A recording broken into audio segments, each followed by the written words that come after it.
That's one way to settle a patent disagreement. The Verge reports federal judge Richard Posner completely dismissed Apple versus Motorola on Friday. It was an ongoing patent dispute that had been running since 2010. Apple claimed Motorola was in violation of 4 of its patents, and Motorola claimed Apple was violating 1 of its own.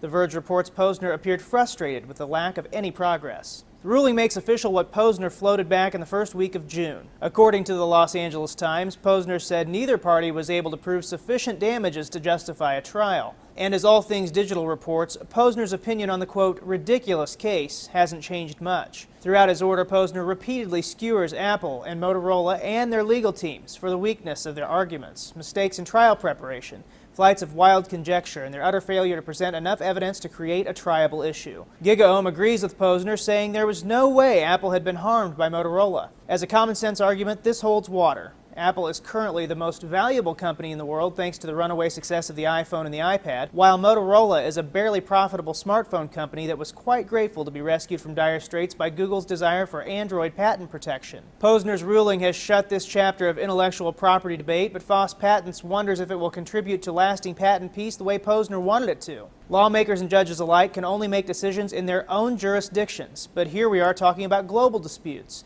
Companies pursuing injunctive relief are going to increasingly file their lawsuits in jurisdictions that don't have the common law notion of equitable discretion. Foss Patents says a trend toward de-weaponized patents could be underway within a few years. Until then, Apple and Motorola will keep at it. The two companies have litigation pending in various foreign courts and at the International Trade Commission.